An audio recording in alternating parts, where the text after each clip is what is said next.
მოგესალმებით. დღეს არის 1 ოქტომბერი. ეს არის დღე, როდესაც მიხეილ სააკაშვილმა პოლიტიკოსებიდან გადადგა ყველაზე მნიშვნელოვანი ნაბიჯი საქართველოს უახლოეს ისტორიაში, რათა ჩამოეხსნა რეჟიმისთვის ნიღაბი და ქართული ხალხისთვის ეჩვენებინა, რომ საქართველო იყო განსაცდელის წინაშე და საქართველოში უნდა დასრულებულიყო რუსული რეჟიმი და რუსული რეჟიმი მართავდა ამ ქვეყანას. მან პირადი სიცოცხლის ჯანმრთელობის ფასად გადადგა ეს ნაბიჯი, ჩამოვიდა, ჩაჯდა პუტინის ციხეში, ივანიშვილის რეჟიმის საპყრობილეში და იქიდან საზოგადოებას მოუწოდა ბრძოლისკენ. და ეს ბრძოლა უკვე გრძელდება. დღეს არის 1 ოქტომბერი, მიხეილ სააკაშვილის დაკავებიდან 5 წლის ათვლა დაიწყო. ეს თარიღი კიდევ ერთი დამატებითი мотивация და სტიმული უნდა იყოს 4 ოქტომბრისათვის, რომ ქართველმა ხალხმა საზოგადოებამ 4 ოქტომბერს ერთიანობით 100,000-ობით ადამიანი უნდა გამოვიდეთ და ერთხელ და სამუდამოდ დავასრულოთ ის რეჟიმი, რუსული რეჟიმი, რომელიც ივანიშვილმა ჩამოყალიბა საქართველოში. 1 ოქტომბერი ასევე არის თარიღი, როდესაც 13 წლის წინ რუსეთმა განახორციელა რუსული სპეცოპერაცია ქვეყანაში და შევახსენებ საზოგადოებას პუტინის განცხადებას, რომ ის რაც ვერ შეძლო პუტინმა და რუსეთის ფედერაციამ 2008 წლის ომის დროს, შეძლებს ქართველი ხალხი და მათ ჰქონდათ შესაბამისი გეგმა. ეს არის ციტატა და გთხოვთ ამოიღოთ პუტინის განცხადებიდან და სამწუხაროდ საქართველოში აღმოჩნდნენ ადამიანები ივანიშვილის მეთაურობით, რომელთაც ეს გეგმა განახორციელეს. ეს გეგმა თავიდან შეფარული იყო, მაგრამ ყოველი წელი 13 წლის განმავლობაში მათ ეს დაადასტურეს და დღეს უკვე აღარ არსებობს კითხვები საერთაშორისო საზოგადოებაში თუ საქართველოს შიგნით რა რეჟიმი მართავს ამ ქვეყანას.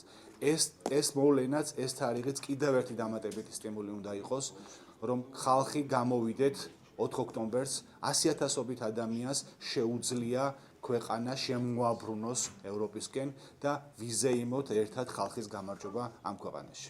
კონკრეტულად რა გეგმა გაქვთ 4 ოქტომბერს? პირველის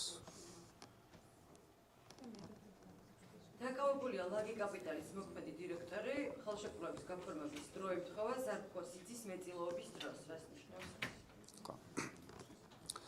ჩვენ თუმივა ეს გამოძიება რა? ვისამდე? სიძემდე. ზარქოსიძე. ჩვენ ხედავთ, როგორ მიმდინარეობს ქართული ოცნების რეჟიმის შიგნით დაპირისპირება საბიუჯეტო ფულის გაფლანგვაზე და გადანაწილებაზე. ეს კომპანია ლაგისთან დაკავშირებული მენეჯერების დაკავება, დაპატიმრება, ყველამ ძალიან კარგად ვიცით, რომ უკავშირდება კონკრეტულ დეპუტატს და კონკრეტულ დეპუტატის ოჯახის წევრებს ის 10 მილიონი ლარი, რომელიც მხოლოდ ამ კომპანიის მიერ არის შეჭმული და გაფლანგული, კიდევ ერთხელ ადასტურებს იმ მასშტაბებს კორუფციისა, რომელიც გამეფებული არის ქვეყანაში და დღეს ერთადერთი შემოსავალი ქართული ოცნების და ბიძინა ივანიშვილის არის სწორედ ხალხის ფული, კორუფციული ფული. ამიტომ ბუნებრივია ჩვენ 4 ოქტომბერს უნდა დავასრულოთ რუსული რეჟიმი, უნდა დავასრულოთ ხალხის ხარჯზე თანამდებობის პირების და ქართული ოცნების თანამდებობის პირების და რეჟიმის წევრების და მათი ოჯახის წევრების, ასე ვთქვათ, ცხოვრება. და უნდა დავასრულოთ ქვეყანაში კორუფცია, შემოაბრუნოთ ქვეყანა ევროპისკენ და ქართველი ხალხის გამარჯვების დღედ ვაქციოთ 4 ოქტომბერს. ზვიად კუპრავის განცხადებით, მან განაცხადა, რომ თანამოაზრეებთან ერთად ჩაშლის არჩევნებს, ასევე დაანონსა შენობების პიკეტირება, თქვენ რას აპირებთ, უერთდებით თუ არა და რა გასაგებია, რომ არჩევნები ჩაიშალოს. და ზვიად კუპრავა რა სტატუსით, როგორც რიგითი მოქალაქე, ხო? პარტიის წევრი, პარტია აკეთებს პარტიის განცხადებებს ცალკე ოფიციალურად და ასე. კარგი პასუხად. თანამოაზრედ არ მიიჩნევთ.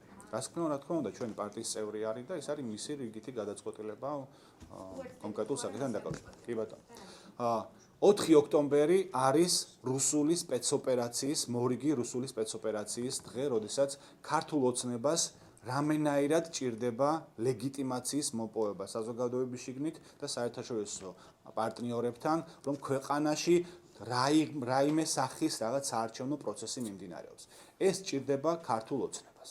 და ყველა ადამიანი, მათ შორის პოლიტიკოსები და რიგითი მოქალაქეებიც უნდა დაფიქრდნენ, უნდათ თუ არა ივანიშვილის ამ თამაშში მონაწილეობა. ჩვენ კიდევ ერთხელ მოუწოდებთ საზოგადოებას, რიგით მოქალაქეებს, რომ 4 ოქტომბრის რუსულ სპეცოპერაციაში მონაწილეობა არ მიიღონ, თავად უბნის ტერიტორიაზე შესვლაც კი ზღუბს გადაბიჯება ნიშნავს ივანიშვილის თამაში მონაწილეობას და არ უნდა მივცეთ რეჟიმს ამის საშუალება და ამის ფუფუნება.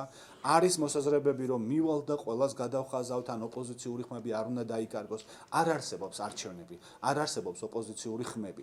არჩევნების შედეგები წინასწარ განსაზღვრულია, ამიტომ ამ რუსულ სპეცოპერაციაში მონაწილეობა არც ერთმა მოქალაქემ არ უნდა მიიღოს და ყველას მოუწოდებთ არ მივიდნენ ეგრეთ წოდებულ საარჩევნო უბნებს. რა მეთოდით აპირებთ ჩაშლას არჩევნების?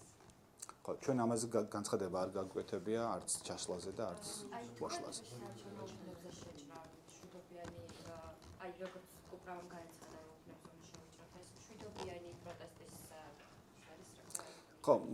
ხო, ეს განცხადება იყოს შეიძლება ცალკეული ადამიანის განცხადება, პოლიტიკური პარტიული წევრობის მიუხედავად. ეს განცხადება ვერ იქნება ახმული პარტიის საერთო განცხადებაც, თუმცა თითოეულ მოქალაქეს აქვს ბუნებრივი პროტესტი, როდესაც ხელისუფლება კიდევ ერთხელ ძალადობს და კიდევ ერთხელ ცდილობს რუსული სცენარის განხორციელებას და არჩევნების შედეგების დაწერას. ეს არ არის არჩევნები, ეს ამ პროცესში მონაწილეობას არ იღებს არც არასამთავრობო ორგანიზაციები, არც წამყვანი ოპოზიციური პარტიები, ამ არჩევნებს არ აღიარებს არც საერთაშორისო საზოგადოება, ამიტომ ჩვენ მოქალაქეებს კიდევ ერთხელ გვინდა მოუწოდოთ არ მიიღონ ივანიშვილის თამაშში მონაწილეობა. მშვიდობიან დამხობაზე საუბრობთ 4 ოქტომბრის და კონკრეტულად რა იმედი მაჩვენებთ შემოშალებული რას აპირებთ? ხო. უნდა აღინიშნოს, რომ ქართული ოცნება თავისი სპეცსამსახურებით, სატელიტი ორგანიზაციებით ცდილობს მუდმივად გეგმა მოიძიოს, რას აპირებს ქართველი ხალხი 4 ოქტომბერს.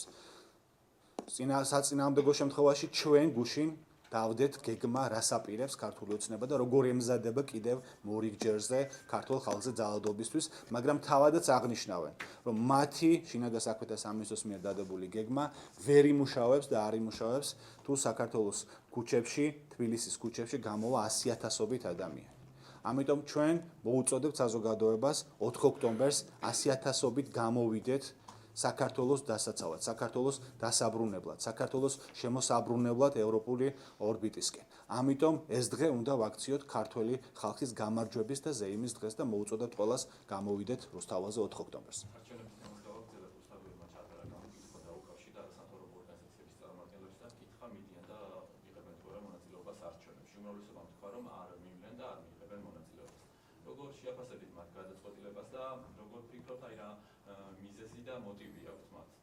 არასამთავრობო ორგანიზაციებს.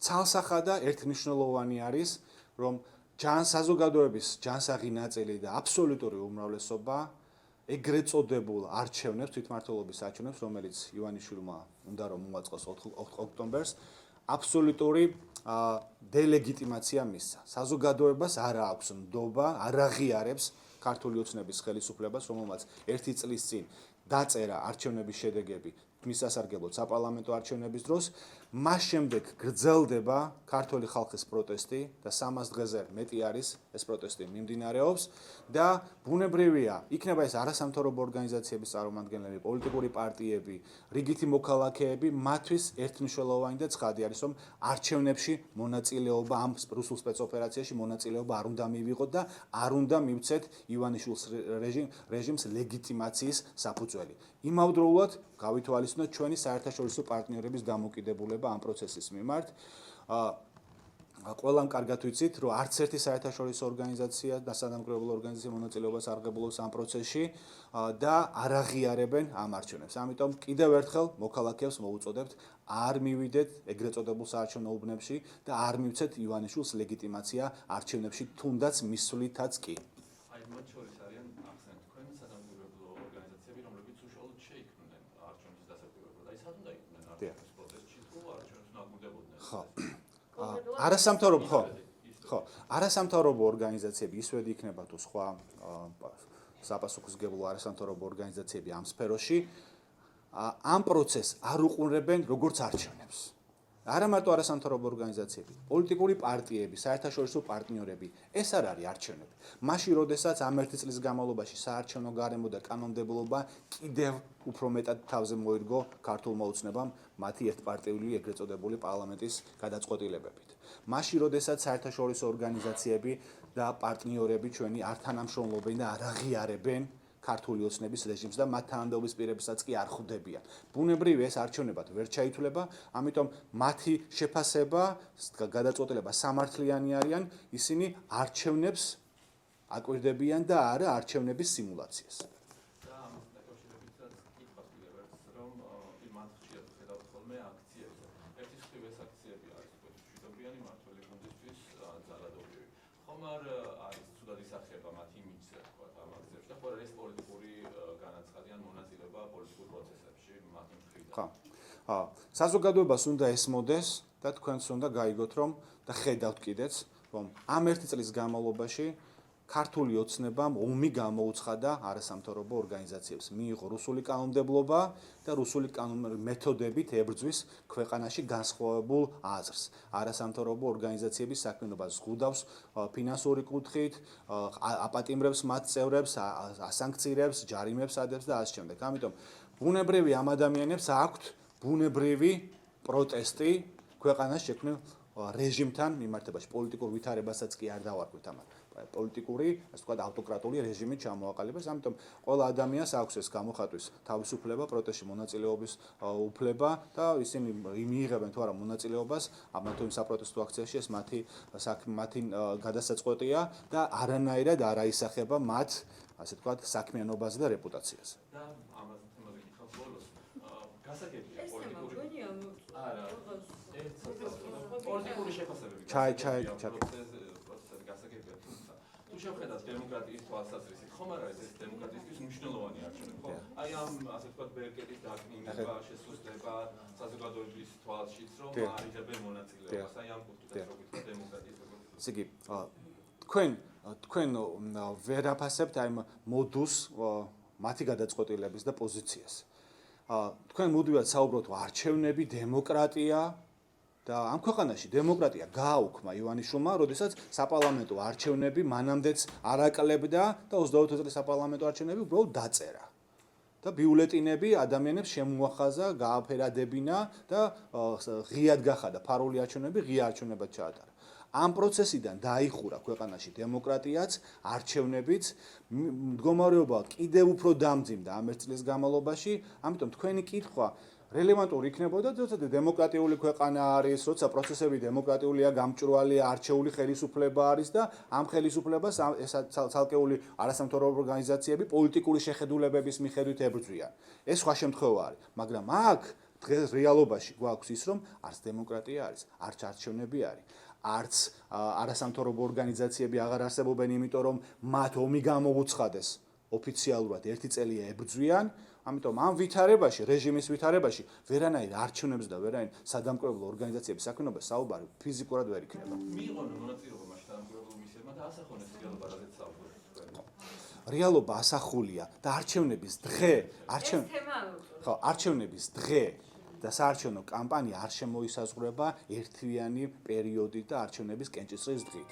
ქვეყანაში, როდესაც გაუქმებული არის სასამართლო, გაუქმებული არის პარლამენტი, გაუქმებული არის კანონები, ადამიანებს იჭერენ და მათი ოჯახის წევრებს იჭერენ მხოლოდ იმიტომ, რომ ეს ერთ ადამიანს სურს და ფინანსური უთანხმოების გამო ადამიანთან მისი ოჯახის წევრებს დედმამას აპატიმრებენ, როდესაც ასეთ ქვეყანაში ცხოვრობთ, იქ არჩევნებზე საუბარი ელემენტარულად არ შეიძლება.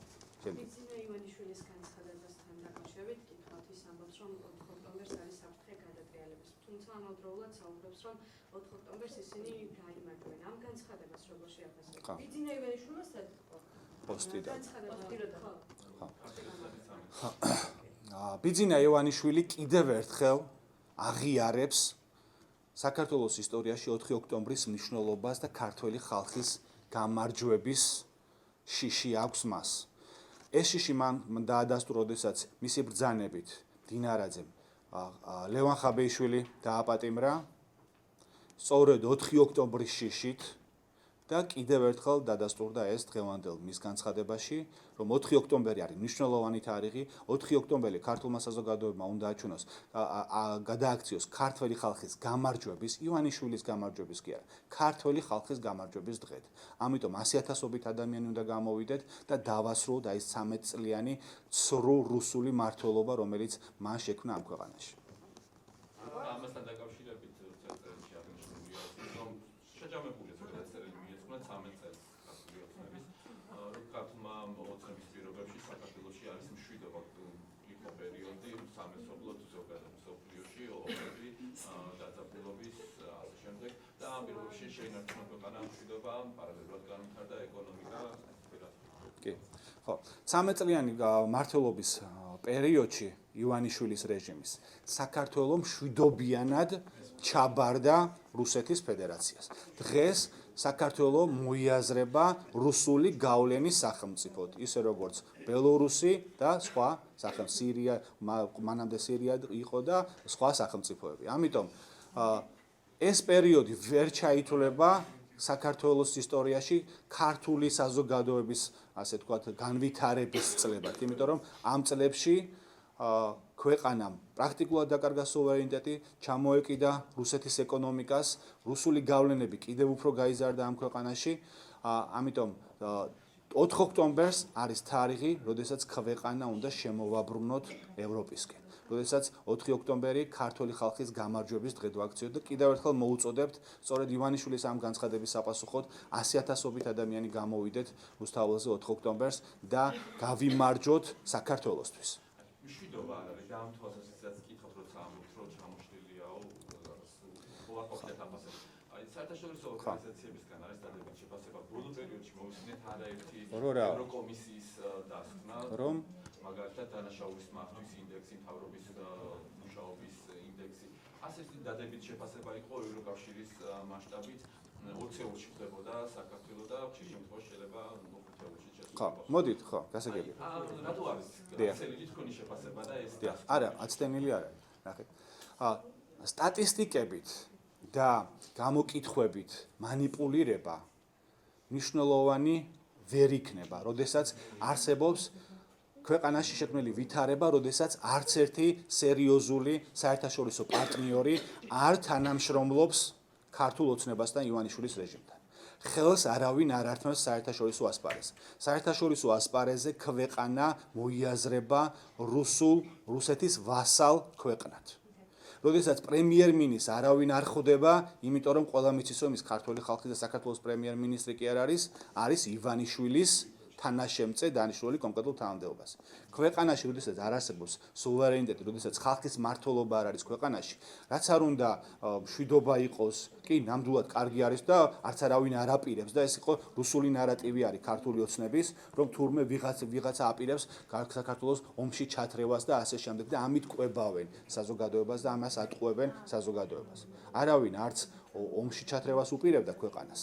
და გააკეთონ ქართულმა ოცნებამ ის, რასაც მოუწოდებს საერთაშორისო საზოგადოება, ეს არის ქართველი ხალხის მმართველობის აღდგენა ქვეყანაში, დემოკრატიის გამტკიცება და ქართულ ხალხის, ასე ვთქვათ, ხელისუფლებაში კონსტიტუციური წესრიგის აღდგენა. და ნიშნავს არჩევნების გზით ხელისუფლების შეცვლას, ამ პრინციპის დამკვიდრებას, აი ეს ამთავარი და ეს არის ყველაზე მნიშვნელოვანი და არა ის, რომ რაღაც სხვადასხვა გამოკითხვებით და სხვადასხვა სტატისტიკებით, მანიპულაციით შეცდომას შევიყვანოთ საზოგადოება. მნიშვნელოვანი ნაწილი გამოხილებული იყო ყურადღება, გარეძალების ჩარევები ქვეყნის შიდა პროცესებში, აქციები, არასამთავრობო ორგანიზაციების მცდელობები, ქვეყანაში დაეწავა სიტუაცია და ისე როგორც გარეძალებს სურთ ქვეყანაში იმ პოლიტიკური სიტუაციის მიმართულებით შეცვლა ვითარებას. აი ამას როგორ შეაფასებით რა ხდებოდა ამ პერიოდში? ერთადერთი გარეძალა, რომელიც საქართველოს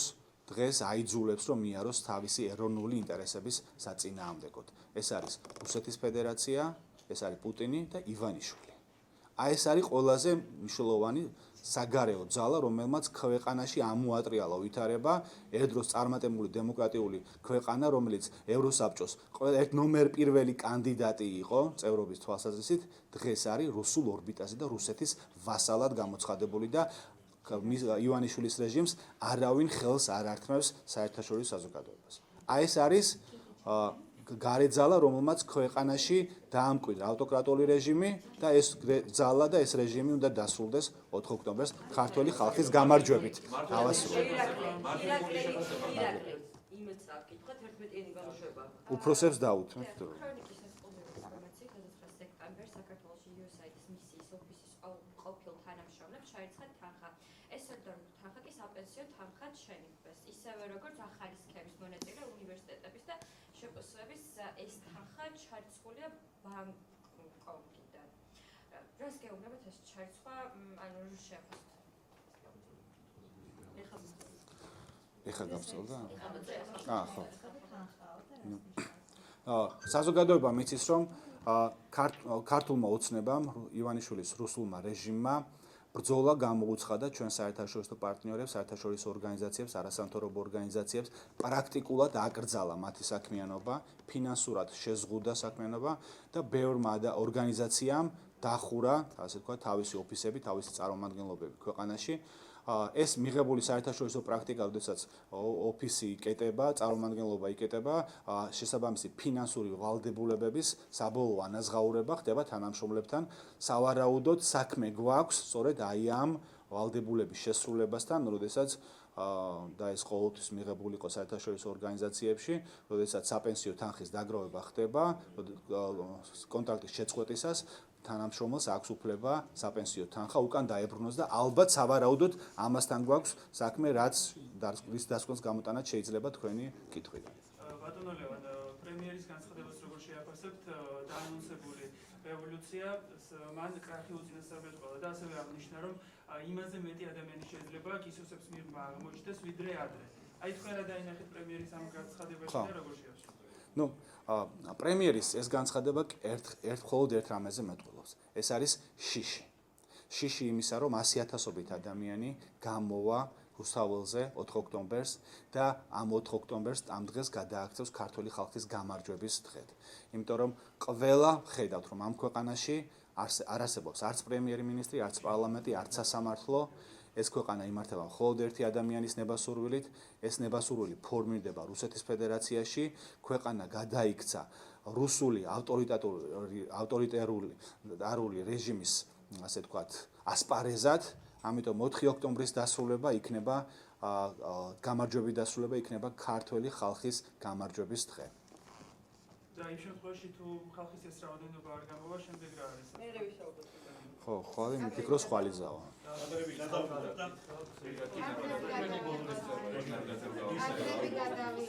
ფოტოები ჰქონდა დაფული და ისაუბრა გზდეს გეგმას. შინაგან საქმეთა სამინისტროს გეგმაზე. ამასთან დაკავშირებით მართლაც გულში ამბობენ, რომ ეს იყო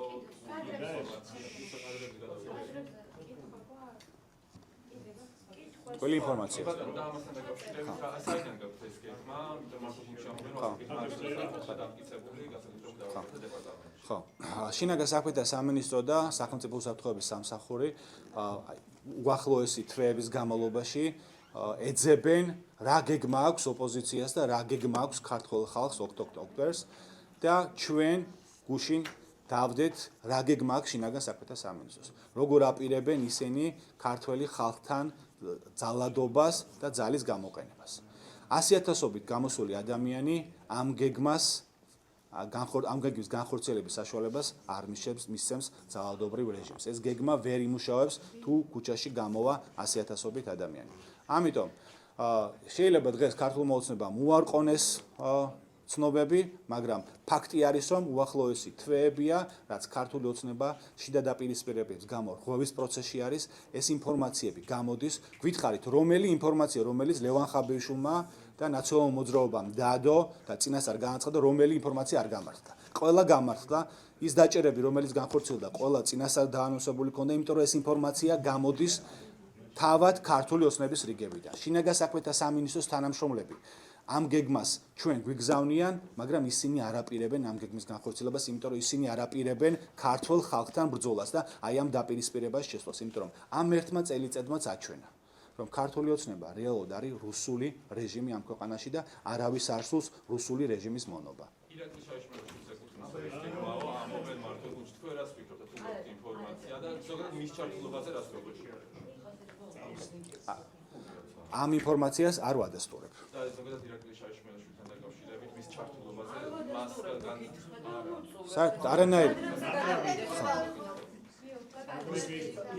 ლევანი ილაპარაკი რამდენად გეტყვი. ირაკლი მე თუ შენ გიტყვი არა ხო ირაკლი შაიშმელაშვილთან მას ჩვენ ვიცნობ და ვხედავთ როგორ ერთვება ამა თუ იმ ტელევიზიას და ინტერვიუს ადას. არანაირი კომუნიკაცია, მათ შორის საქმიანი კომუნიკაცია ჩვენ არ გვაქვს და ვერც გვექნება. ეს ინფორმაცია, რომელიც სხვათა შორის ყველა აქციის წინ და ეს გეგმა და ეს სტრუქტურა ყოველი აქციის დროს სხვადასხვანაირი დგება ხოლმე, არის გამოსული თავად შინაგან საქმეთა სამინისტროს რიგებიდან და კიდევ ბევრ დარჩენილ დღეებში კიდევ სხვა ინფორმაციებსაც გაიგებს საზოგადოება. ერთი სიტყვით უნდა იცოდეთ და გესმოდეთ, რომ ქართული ოცნება არის რღვევის, თვითრღვევის პროცესში. ხალხი, თავად ქართული ოცნების წევრებიც არაპირებენ ამ რეჟიმს ჩაყვნენ, იმიტომ რომ ხედავენ, რომ კორუფციული დაპირისპირებების, გარჩევების გამო როგორ ხდება თავად მათივე წევრების გაწირვა და გამოყენება. ამიტომ ბუნებრივია ეს ინფორმაციები გამოვა და 4 ოქტომბერს უნდა მოუწოდოთ საზოგადოებას, გამოვიდეთ 100,000-ობით და ეს დღე ვაქციოთ ქართული ხალხის გამარჯვების დღედ.